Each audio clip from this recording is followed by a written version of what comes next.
Why is it significant?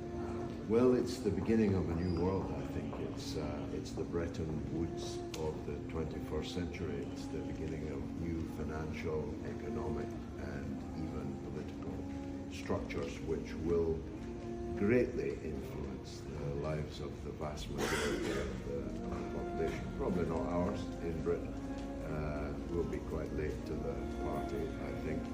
But given that half the world is already in BRICS, that BRICS already is bigger than the G7, the so-called giant seven economies, it's axiomatic that our children and children unborn are going to feel the benefits of Kazan 2024. Ukraine might see this very differently, of course. You say influence the lives of people. Russia's influencing the lives of Ukraine. Yeah, I mean, I knew, because you're Sky News, that's what you have to ask. But you and our governments, the governments of the West, are fully responsible for the crisis in Ukraine. Russia's not responsible. You're too young to know, but in Didn't Russia invade Ukraine? You're too young to know, but in 2014, the West, including our country, overthrew the elected president of Ukraine and set in train a civil war. Ukraine? Listen, I'm here to talk about the BRICS. If you want to talk about the BRICS, we can. Isn't do that all in fine? You just bumped into me in the corridor. I have, I think, graciously agreed to talk to you, but don't try and put me on track. Okay? I'm just asking you questions, No, but following up your answers. Yeah. Are you supportive of the war in Ukraine? What are you looking for? A gotcha? I have spoken. It's just a simple question. Well, it's a simple question with a simple answer. I have adumbrated my view on Ukraine in millions of words over the entire period. Yes or no? No, there's no one-word answer to it, as you very well know. I have extensively written, spoken in Parliament, out of Parliament, on the crisis in Ukraine. You're welcome to consult it. So you can't say that you I presume you know how to. Support I presume you know. Are you supportive or not? Google. How dare you ambush me with these trial questions? I'm here for the. It is an ambush. It is an ambush. You didn't think I'd want to ask? 7/8 of your questions have been about my attitude to Ukraine.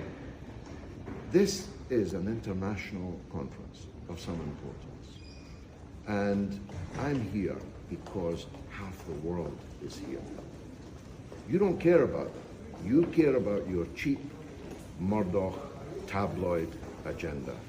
And that's probably, I know he doesn't, but you're trained in the Murdoch School of Journalism.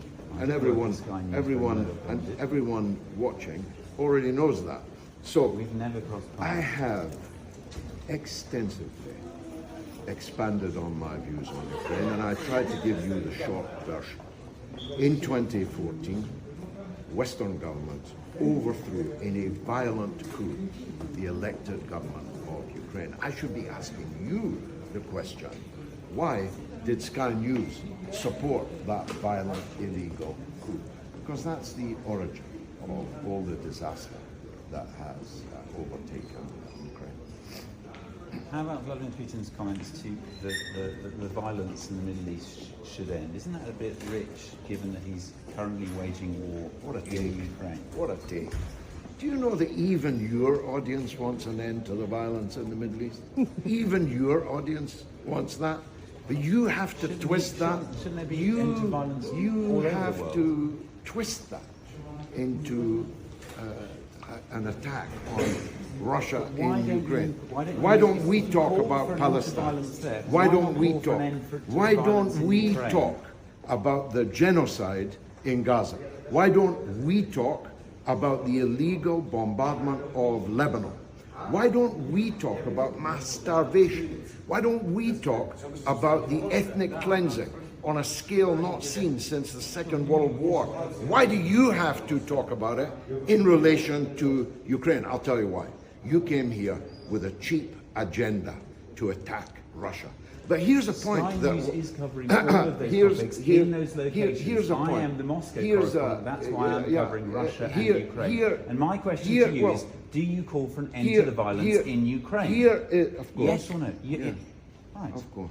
So you don't just support like the war in BRICS Ukraine. did. Just like the BRICS So you did. don't support the I've war. told you that I have spoken on Ukraine. If you were a journalist of any note coming to interview me, you'd already know my views, extensively revealed over 2 years and millions of words. You asked me about the Middle East. In the Middle East, there is a Holocaust going on. Even your audience considered it as such. Yet you want to condemn the call by the BRICS yesterday for seeking an end to that Holocaust. You twisted it in your very Sky News way into an attack on Russia in Ukraine. Why can't you compartmentalize in your mind for a moment that a Holocaust that is condemned by all right-thinking people was condemned by the BRICS here yesterday? There's no condemnation of Ukraine. Actually, there was a call by the BRICS for negotiated ending to the Ukraine war. In the 43-page communique. Well, it was mentioned once, but it was mentioned. It's a significant One more statement. question, if I may. Are you sure? The US says North Korean troops are in Russia receiving training, and the fear is they'll be deployed to Ukraine to join Russian forces there on the battlefield. I would have thought that was a fairy story. First of all, I'm not sure the North Korean forces need trained by anybody. North Korea has one of the most fearsome armies on the planet. And I think Russia has no need of North Korean troops. I think it's another cheap tabloid smear. If it were to happen, if they were to be deployed there? If my auntie had balls, she'd be my uncle. Let's leave it there. George Galloway, thank you very much. What is amazing is that this tyranny called Russia has you wandering around the corridor smearing Russia. That is quite something. You wouldn't get a Russian journalist walking around in Whitehall. That wouldn't be allowed, would it? That's the point, isn't it? Let's look for that Russian journalist in Whitehall. Press freedom in Britain.